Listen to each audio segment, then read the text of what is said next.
శ్రీమాత్రే నమ. శ్రీ గురుభ్యో నమ. ప్రేక్షకులకు విశ్వావసు నామ సంవత్సర ఉగాది శుభాకాంక్షలు.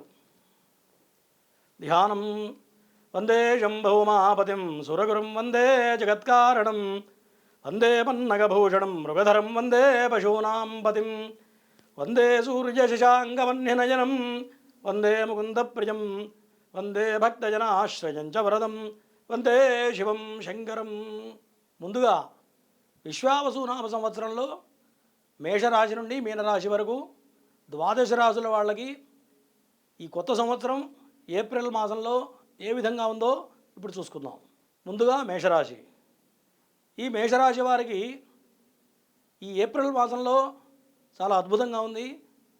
కాకపోతే ప్రధానంగా ఏంటయ్యా అంటే ఈ వ్యయస్థానంలో ఏలినాటి శని ప్రభావం ప్రారంభమవడంతో పాటుగా మరి షష్టగ్రహ కూడమి కొద్దిగా ఈ 3 మాసాలు అంటే ఏప్రిల్ మాసం నుంచి మే జూన్ వరకు కొద్దిగా జాగ్రత్తగా ఉండటం అనేది ప్రధానంగా ఈ మేషరాశి వాళ్ళకి చెప్పదగ్గ సూచన.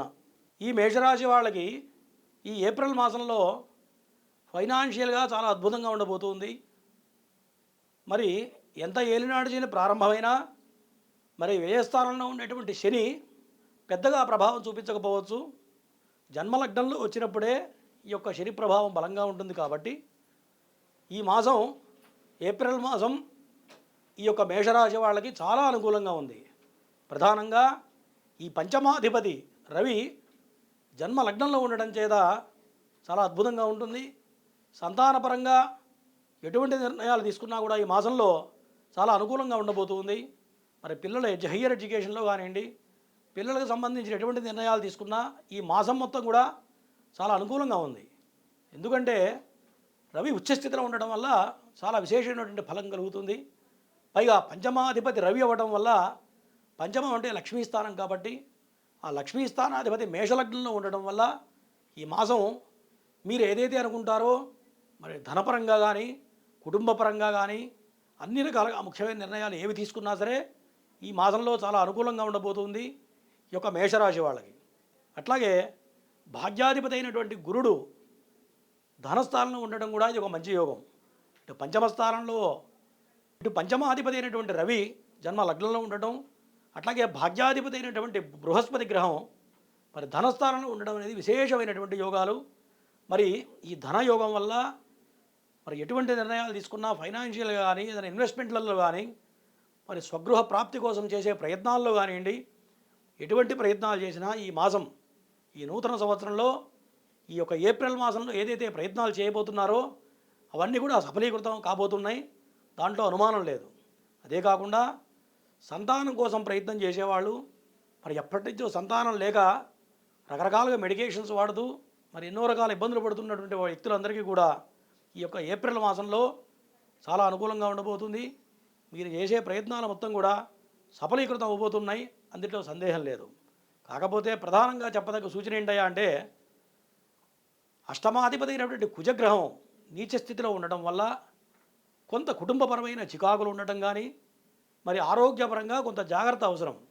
ఆరోగ్యపరంగా అంటే వాహనాల నడిపే విషయంలో కానివ్వండి, మరి అనారోగ్య సమస్య విషయంలో కొంత ఈ మాసం మొత్తం కూడా చాలా జాగ్రత్తగా ఉండడం అనేది ప్రధానంగా చెప్పదగ్గ సూచన. ఎందుకంటే కుజుడు ఆర్థికపరమైన విషయాలకి, ఆరోగ్యకరమైనటువంటి విషయాలకి, తర్వాత ఉద్రేకపూరితంతో చేసేటువంటి ప్రయత్నాలకి కుజుడు కారకుడు కాబట్టి ఉద్రేకపూరితంతో ఎటువంటి నిర్ణయాలు తీసుకోకూడదు. ఇది ఒకటి ప్రధానంగా చెప్పదగ్గ సూచన. ఆర్థిక పరంగా కూడా డబ్బులు వస్తాయి, కానీ ఈ మాసం మొత్తం కూడా ఖర్చు అనేది కాస్త ఆచితూచి ఖర్చు పెట్టడం అనేది ప్రధానంగా చెప్పదగ్గ సూచన. మరి రవిగ్రహం బృహస్పతి గ్రహం వల్ల ధనం వస్తుంది, కానీ కుజుడు ప్రధానంగా ఇందాక మనం చెప్పుకున్న విధంగా ఫైనాన్షియల్గా ప్రధానంగా కుజుడు కారకుడు కాబట్టి ఎంత ధనం వచ్చినా ఖర్చు అయ్యే అవకాశాలు కనపడుతూ ఉన్నాయి. కాబట్టి ఈ ఆర్థికపరమైన విషయాల్లో కానివ్వండి, ఆరోగ్యపరమైన విషయాల్లో కానీ చాలా జాగ్రత్తగా ఉండడం అనేది చెప్పదగ్గ సూచన. అట్లాగే శుక్రుడు ఉచ్చస్థితిలో ఉన్నాడు. ఆ శుక్రగ్రహం ఉచ్చస్థితిలో ఉండడం వల్ల మరి మీరు అనుకున్నటువంటి ప్రధానంగా ఇంట్లో గృహోపకరణాలు కొనడం కానీ, మరి లగ్జరీ లైఫ్ ఏదైనా ప్రయత్నాలు చేసినట్లయితే అటువంటి ప్రయత్నాల మొత్తం కూడా సఫలీకృతం అయితే కుటుంబంతో ఆనందంగా గడుపుతారు ఈ మాసం మొత్తం కూడా. మరి వ్యాపార విషయంలో మాత్రం కొంత జాగ్రత్తగా ఉండాలి. రియల్ ఎస్టేట్ వ్యాపారం చేసే వాళ్ళకి కొంత వ్యతిరేకంగా కనపడుతుంది ఈ మాసం. కాబట్టి ఆ విషయంలో కొంత జాగ్రత్తగా ఉండాలి. మరి సినీ రంగ ప్రముఖులకి, రాజకీయ రంగ ప్రముఖులకి మాత్రం ఈ మాసం చాలా అద్భుతంగా ఉండబోతుంది. మరి నూతన ఉద్యోగ ప్రయత్నాలు చేసేవాళ్ళు ఎవరైనా సరే ఈ మాసం ప్రయత్నం లోపం లేకుండా కనుక ప్రయత్నం చేసినట్లయితే ఖచ్చితంగా మంచి మంచి ఉద్యోగ అవకాశాలు వచ్చే అవకాశాలు కనపడుతున్నాయి. కాబట్టి మానవ లోపం లేకుండా గట్టి ప్రయత్నం చేసినట్లయితే ఖచ్చితంగా ఉద్యోగంలో సక్సెస్ అనేది సాధిస్తారు. అందులో అనుమానం లేదు. తరువాత ఈ మేషరాశి వాళ్ళకి ఈ యొక్క లాభాధిపతి అయినటువంటి రాహువు ఏ స్థానంలో ఉండడం వల్ల మరి రాహువు ఏ స్థానంలో చాలా అద్భుతంగా యోగిస్తూ ఉంటాడు. అట్లాగే విదేశీ ప్రయత్నాలు చేసే వాళ్ళకి ఈ మాసం మొత్తం కూడా చాలా అనుకూలంగా ఉంది. మరి వీసా అప్లై చేసే వాళ్ళకి కానివ్వండి, విదేశాల్లో ఉద్యోగపరంగా ఉద్యోగాలు లేక ఇబ్బందులు పడుతున్న వాళ్ళు కానీ ఈ యొక్క మాసం మొత్తం కూడా అనుకూలంగా ఉంది.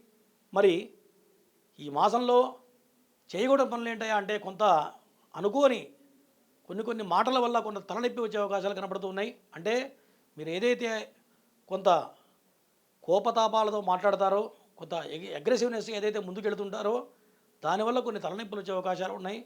మరి కేతుగ్రహం షష్టమ స్థానంలో ఉండడం వల్ల కొంత ఈ రకమైన సమస్యలు కనబడుతున్నాయి. కాబట్టి ఈ యొక్క మాట్లాడే విషయంలో ఆచితూచి మాట్లాడటం అనేది ప్రధానంగా చెప్పదగ్గ సూచన ఈ మేషరాశి వాళ్ళకి.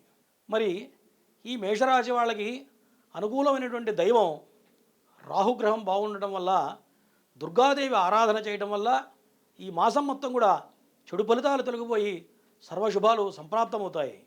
మరి ఈ మాసంలో అనుకూలమైనటువంటి రంగు రక్తవర్ణం కానీ శ్వేతవర్ణం కానీ ఈ మాసం మొత్తం కూడా చాలా అనుకూలంగా ఉండబోతుంది ఈ యొక్క మేషరాశి వాళ్ళకి.